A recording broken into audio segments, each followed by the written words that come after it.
네, 저는 지금 장덕궁 후원으로 향하고 있습니다. 천지사방에 여름숲과 매미소리로 가득한 숲길을 천천히 걸어 당도한 이곳이 장덕궁 후원의 첫 번째 중심정원 부용지입니다. 그 옛날 왕가의 사람들이 이용하던 곳으로 이곳에서 휴식을 취하고 학문과 교육을 하던 왕의 정원이었습니다.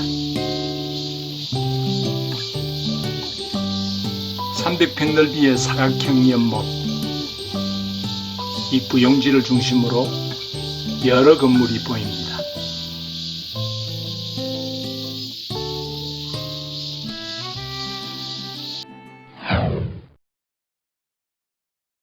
네, 안녕하세요. 레이타이거입니다. 오늘 저는 장덕궁 맨 북쪽 끝에 있는 후원에 들어왔습니다. 옛날에는 여기 비원이라 그랬죠. 네. 너무나 아름다운 곳을 지금 들어왔습니다. 여기는 해설하시는 분이 계셔갖고 이 해설하는 분과 함께 다녀야 됩니다. 자, 제가 이 부용지를 제 뒤쪽으로 보여드리고 있습니다. 자, 여기 부용지엔 한여름 초록빛 연잎이 가득가득 담겨 있는 그런 형상입니다. 자, 그리고 이쪽 편으로 연잎 가득한 부용지에 마치 한 송이 꽃이 핀 듯한 부용정입니다. 정말 그렇지요. 연꽃 한 송이가 피어 있는 듯 그렇게 보입니다. 자, 다시 건너편으로 향해 볼까요? 저 멀리 언덕 위로 주합루가 이 부용지를 바라보고 있습니다. 주합루 1층은요, 왕실 문수와 서책을 보관했던 규장각이었고요. 또 건물 왼편의 서양각은 왕실 도서관 용도로 쓰였습니다. 부용지 안에 초록초록 연잎이 이렇게 가득합니다. 네, 저쪽 건너편 누각이 하나 보이죠? 그건 사정기 비각입니다. 자, 부용정을 다시 한번 바라봅니다. 네, 이곳 건물 하나하나는 그 자체로 특색 있고 아름답지만 서로 어우러지면서 풍경이 되는 절묘한 그런 경관을 이루고 있습니다.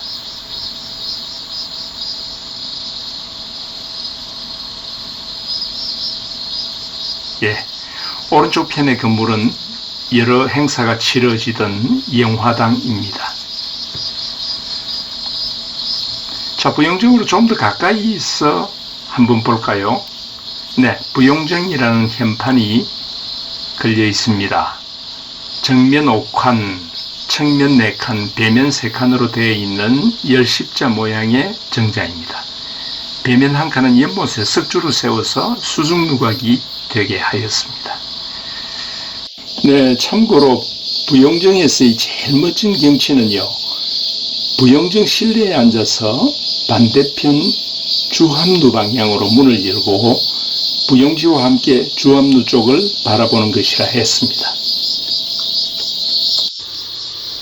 네, 영화당은 동쪽으로는 춘당대 마당을, 그리고 서쪽으로는 부용지를 마주하면서 앞뒤에 이 툇마루를 둔 그런 특이한 형태의 건물입니다. 여기 영화당 앞쪽 편 그 마당에서는요, 옛날에 임금님이 함께하는 과거 시험이 치러지기도 했고요. 그리고 여러 행사가 치러지던 장소이기도 했답니다. 네, 바로 저렇게 서쪽으로는 부용지를 마주하고 있습니다. 자, 아까 말씀드린 건너편 사정기 비각엔요, 부용지를 만들게 된 배경과 과정이 새겨져 있는 비가 있다고 합니다. 네, 부용정 다시 이렇게 바라봅니다. 네, 저 부용지 한가운데는요, 소나무 한 그루가 있는 둥근 섬이 하나 있는데, 이 사각형 연못은 땅을 상징하고 중간에 그 둥근 섬은 하늘을 의미한다고 그럽니다. 자, 여기는 주암루 쪽 언덕 아래 그 취병이라는 이름이 붙여진 조선시대 독특한 조경기법의 하나로 병풍처럼 만들어진 울타리입니다. 취병에 대한 설명이지요. 내부가 보이는 것을 막아주는 가림막 역할과 공간을 분할하는 담의 기능을 하면서 그 공간에 아늑함을 만들어서 생기가 있게 하는 그런 아름다움을 만들어낸다. 그런 설명입니다. 자, 주함루 쪽으로 오르기 위한 문입니다. 어수문이라고 합니다. 왕과 신하를 물과 물고기로 비유했다는데요. 근데 이 작은 문은 신하들이 이용을 했고, 그리고 이 중간 문은 왕이 드나드는 문입니다. 이 부영지의 물고기가 현명한 물을 만나 어룡이 되어 하늘로 오르는 인재등용의 등용문이라고 그러네요. 주함루는요, 1층은 왕실의 도서를 보관하는 규장각이고 2층은 열람실이었는데 이 열람실을 주함루라고 합니다. 요즘은 이 건물 전체를 주함루라고 그렇게 부르기도 하지요. 주함루는요, 1776년 정조가 즉위한 해에 완성한 건물로 젊은 학자들이 밤낮으로 학문 정진에 매달렸다고 합니다. 이 장면은 부용지 연못에 물이 들어오는 흡수구입니다. 흡수구는 이무기 형상으로 되어 있죠.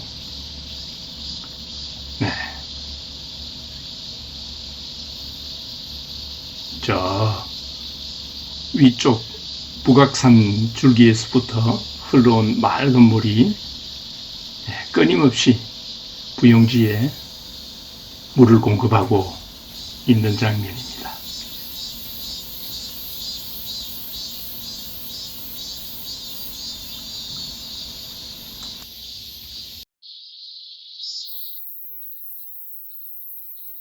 자, 이렇게 해서 주함루 영화당이 있는 장덕궁 후원 첫 번째 중심 정원인 부용지를 벗어나서 두 번째 영역인 애련지 쪽으로 이동합니다.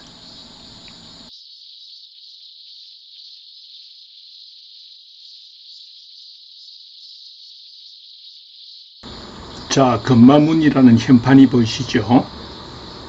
이 건마문을 통과하면요, 왼쪽으로 의두함이 보입니다. 자세히 보면 기요헌이라는 현판이 붙어 있지만 바로 옆에 작은 집 운경거와 함께 의두함이라고 이름합니다. 순조의 아들 그 효명세자가 독서를 즐겼던 곳으로, 많은 책들이 있었던 곳으로 유명합니다.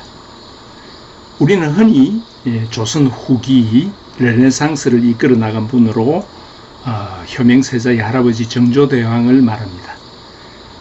효명세자는 정조의 뜻을 이어받아 왕권 강화와 세도정치 타파를 도모하고 인재를 고루 등용하여 이상국가를 실험고자 했지요.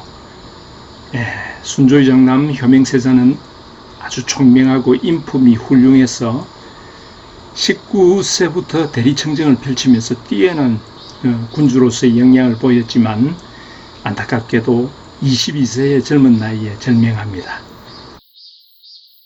만약 효명세자가 단명하지 않고 오래 살아서 왕위에 등극했다면 아마도 조선 후기 영조와 정조가 이룬 황금기를 더 연장하는 그런 위대한 업적을 이루었을 것이라는 역사가들의 평이 있습니다. 자, 임금의 건강과 장수를 비롯하는 불로문을 지나면 또 연으로 가득 찬 에렌지가 눈에 들어옵니다. 연꽃을 특히 좋아했던 숙종이 이 에렌정이라는 정자를 이곳 에렌지에 지었다 해서 유명합니다.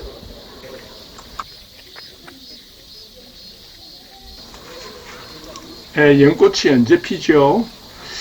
연꽃 필 때 여기에 왔더라면 정말 아름다운 그런 장면을 볼 수 있었지 않겠나 그런 생각이 듭니다. 네, 조금 전에 소개드렸던 의두함이 보이고요. 그리고 다시 불로문이 저렇게 보입니다.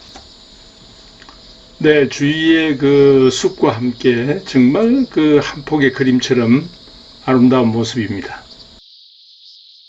자, 에렌정을 배경으로 해서 제가 포즈를 잡았습니다.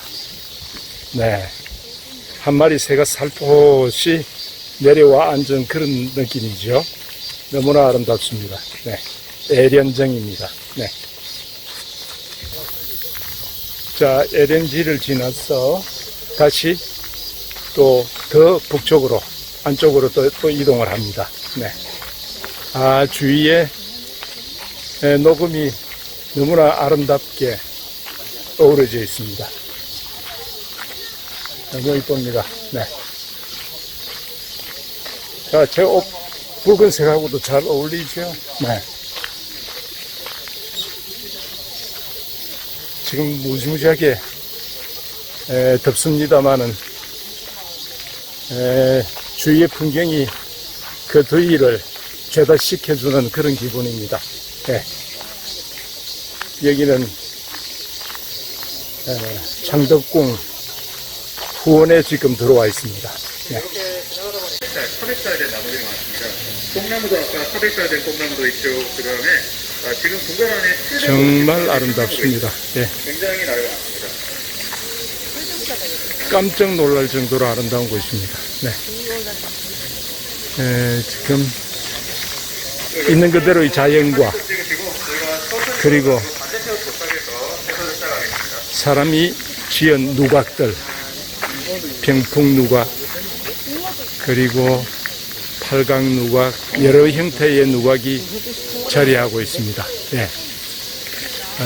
저 누각조차도 사람이 인공적으로 만드는 게 아니고 딱 맞춤으로다가 이 자연 속에 정확하게 너무나 아름답게 조화롭게 한 경치를 이루고 있습니다. 네. 자, 이렇게 이동하면서 제가 또 보여드리겠습니다. 네.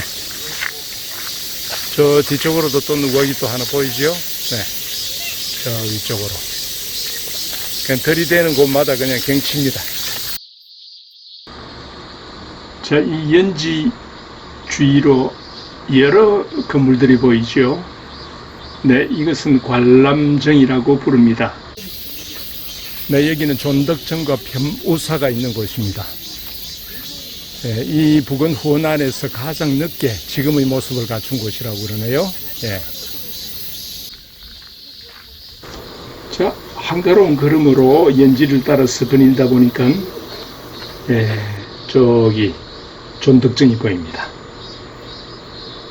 1644년에 건립된 이 존덕정, 이 반도지 일대에서는요 가장 오래된 건물입니다. 네, 맑은 물도 이렇게 옆으로 흐르고 이게 반도지입니다. 네, 이 주변에는요 뭐 공식적인 행사를 위한 건물 같은 건 없고요.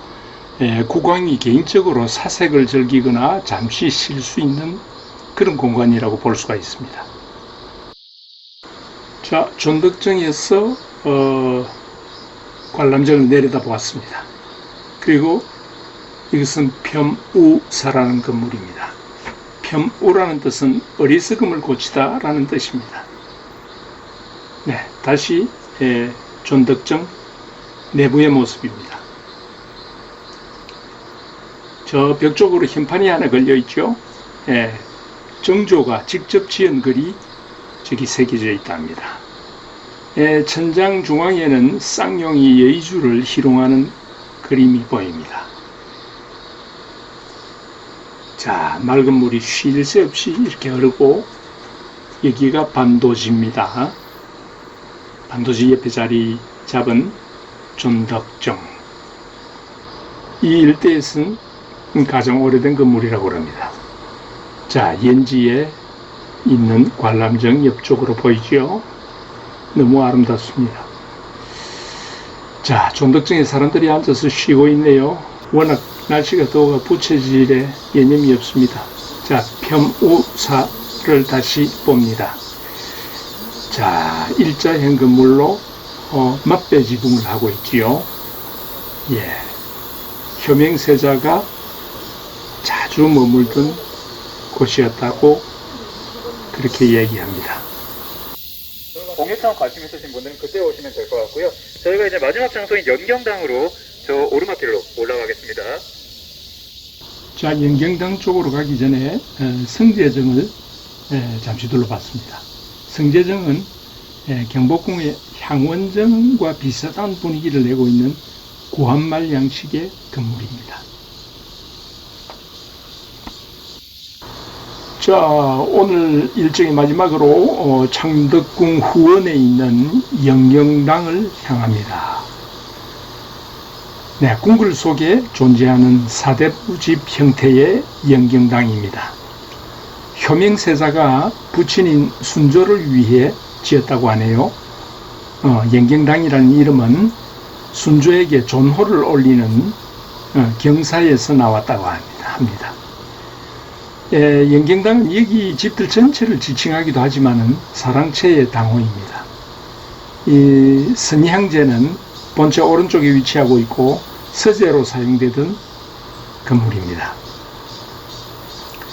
연경당은 왕을 위한 건물로 지어졌지만 단청을 생략하고 소박한 모습을 한 게 특징입니다. 이 연경당은 고종과 순종 때엔 그 연회 공간으로 자주 활용되었다고 합니다. 외국 사신을 접견하고 연회를 베풀기도 했다네요. 1884년 갑신정변 때는 청나라 군대에 쫓긴 김옥균, 박영효, 홍영식 등 개화파 순회들이 고종을 모시고 잠시 이 연경당으로 피신한 일도 있었다고 합니다. 자, 창덕궁 후원에서 아름답게 자리를 잡은 곳 연경당과 의두합 그리고 폐무사 일대를 찾아서 22살이라는 짧은 생을 살았지만 세도 정치를 극복하고 조선 왕실의 부흥을 위해서 분투한 효명세자를 특별히 기억해보는 그런 시간이었습니다.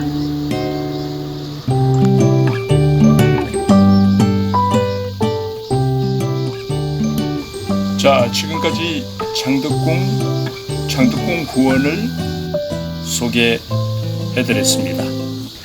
자, 오늘 함께 해주신 모든 분께 감사드립니다. 예, 다음 주에 뵙겠습니다. 예, 지금까지 레드 타이거였습니다. 감사합니다.